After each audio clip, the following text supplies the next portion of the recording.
British have done their bit. The last outpost of an empire that covered a quarter of the globe is about to disappear. They want to go out in style and with dignity, and they want to put on a show. This is the farewell open day at Stonecutters Island, main base of the Royal Navy's Hong Kong squadron. It's a chance to welcome the local Chinese, to show off a bit, and perhaps even make Hong Kong reflect on what it'll miss in the way of air-sea rescue and law and order patrols. Anyway, even to the most biased observer, as public relations exercises go, it's a lot more friendly than the People's Liberation Army displays of martial arts and firepower. To be very honest, we won't miss the British. What will I miss about Hong Kong? Everything. It's a beautiful island, and I will really miss it. I will be very sad. Do you think you will come back to Hong Kong when you will be older? No. No? Why not? Why? Because China's coming in. We do welcome the going back to our motherland, but on the other hand, we do have some suspicion about the communist government, especially after the June 4th war. Yes, if there's one word to sum up the open day, it's got to be nostalgia.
But just how do you go about dismantling a colony?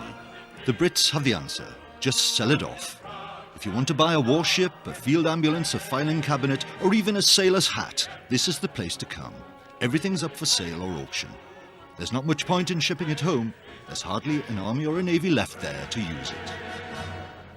Most of Britain's foreign-born servicemen are being paid off. Some feel great bitterness that Her Majesty's government has refused to give them the security of a British passport. But there's always the fun of the ritual send-off to look forward to.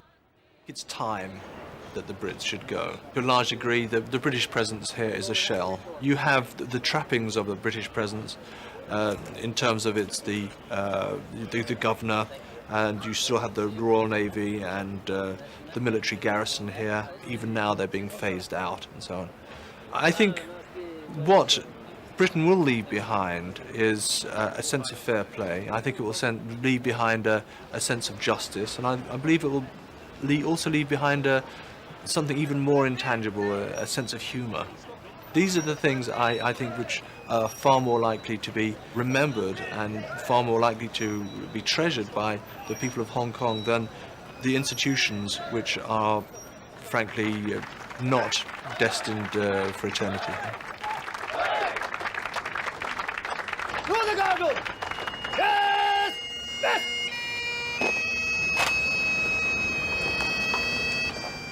Even the world-renowned Gurkhas, part of Hong Kong's garrison since 1949, makes its final appearance. This is a very sad moment for us. Now, this was our second squadron. We'll have only one squadron back in UK, and especially for this squadron, in Hong Kong, there will be no squadrons left. Some units have to completely disband, and it's a very sad moment to be disbanded.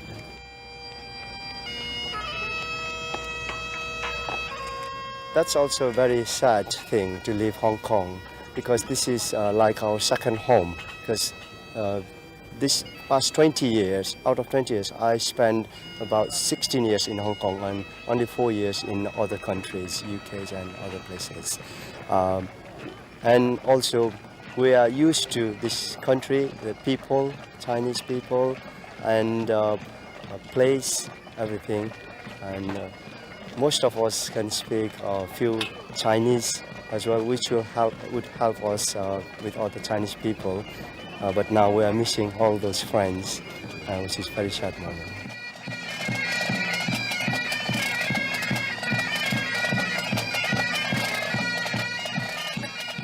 It's said the Gurkhas are the best fighting men in the world.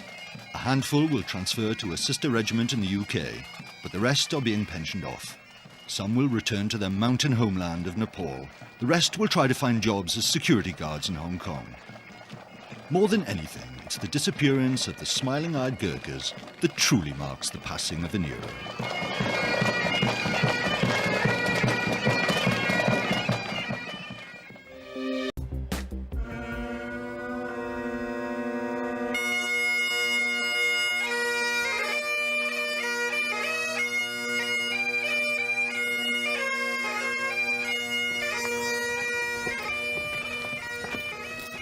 They are the elite of Britain's regiments.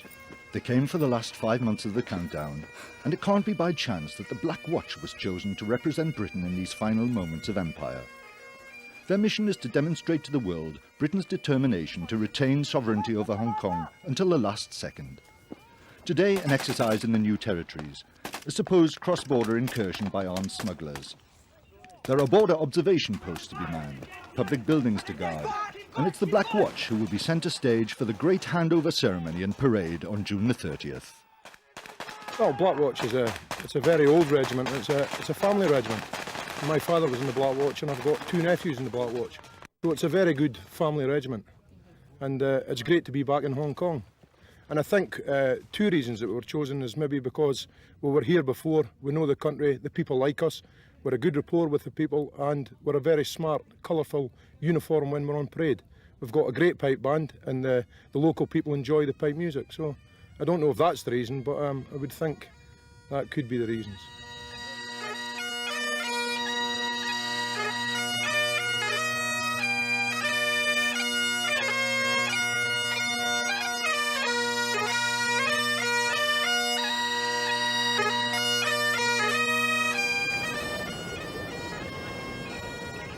Today is selection day, when a small number from the remaining 500 soldiers will be chosen to take part in the Great Parade, the flower of Scotland. Highlanders 6,000 miles from their cold northern land, sweating it out in the heat and humidity in their heavy woolen kilts. For the favoured, weeks of drill and spit and polish lie ahead.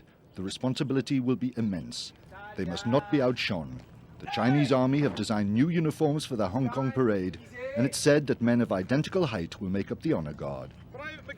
And so the whittling down process gets underway. Private McMillan! The regimental tailor will fit out the chosen few with spanking new ceremonial kit. He makes a pre-selection. After that, it's up to the commanding officer, Colonel Loudon. Private Ferguson! Sam Easton! Cottle Sesford! Private Carson! It was my duty to get the 100 best men from the battalion. By best, I mean the sort of smartest, the ones that would give over the best picture of the Black Watch in the British Army. So it was a bit like a cattle market. You know, you had to go, and what criteria do you use? I had everybody together, and I said, I'm going to go along, and pretty instantly I'm going to pick those people on parade, and some of you will have the little finger pointed at you, and some of you will have the thumb pointed at you to go the other side. And don't accuse me of being, you know, against your height, the way you look, your spots, anything else. I'm just picking a sort of a person's stature and presence, really.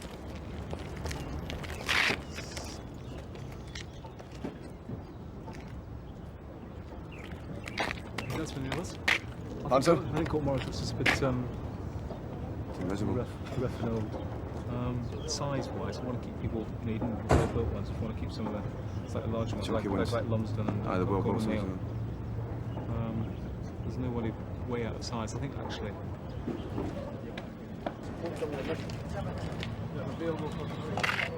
One step forward. One step forward. One step forward. One step forward.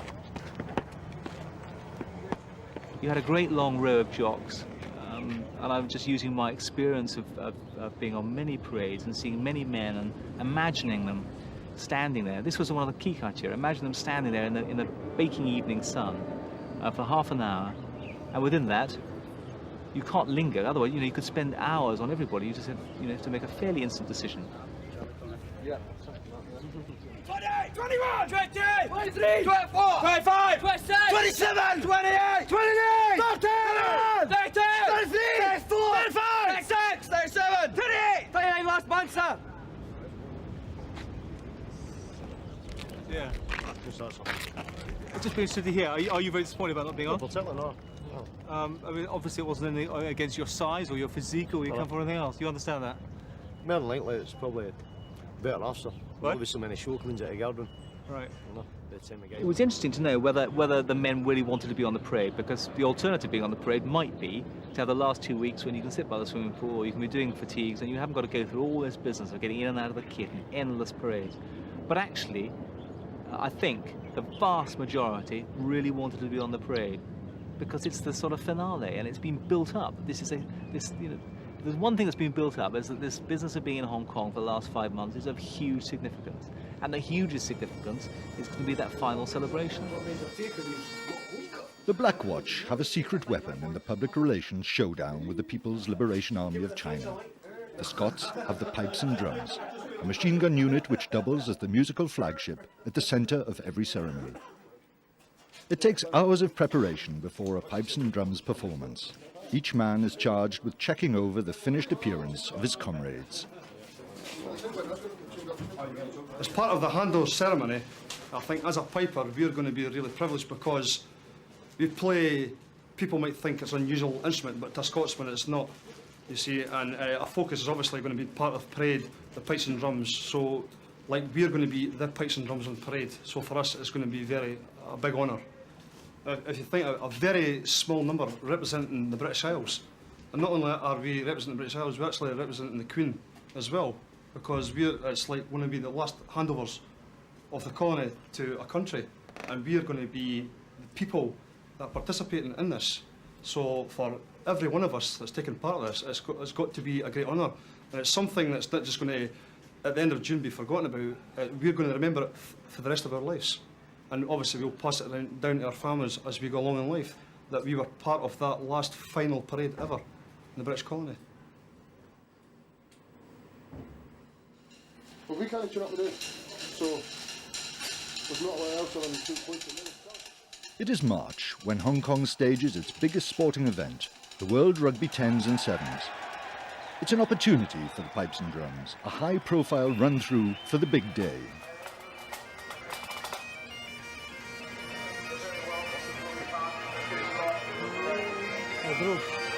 The bagpipes were originally at the forefront of battle, the sound intended to strike terror into the hearts of the enemy and stir the blood of the Scots.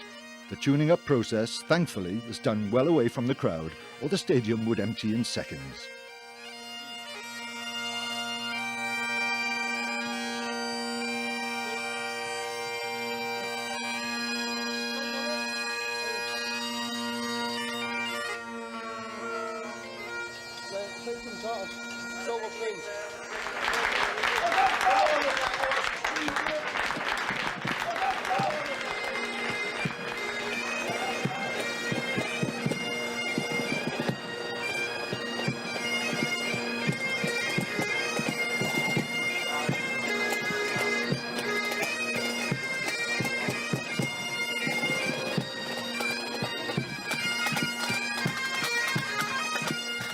The Black Watch pipes and drums travel the world to give performances, but never will they have an audience greater than that of Handover Day. Hundreds of TV crews will beam the parade around the world to an estimated 2 billion viewers.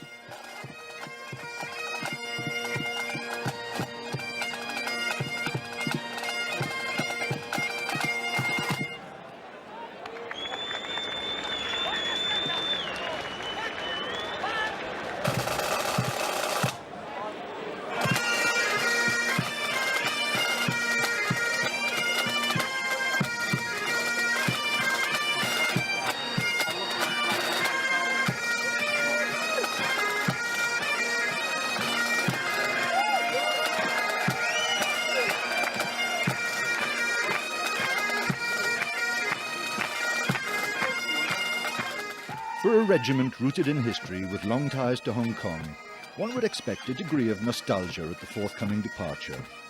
Not so. A dignified withdrawal is a professional challenge, and there is no place for sentiment.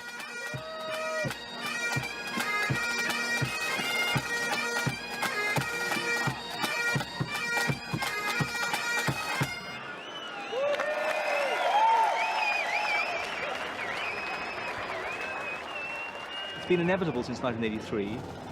It's been a long build-up, and this is history. This is it happening, and I certainly don't want to cling on to any last vestiges of empire. I think this can go on forever, because that's nostalgic nonsense as far as I'm concerned. We've got to get the handover done properly, give it out in as good order as possible, make sure we've got as strong a ties as we've got with Hong Kong and with the Chinese government, so that there can be good relations in the future. And our part in that is to do our bit correctly.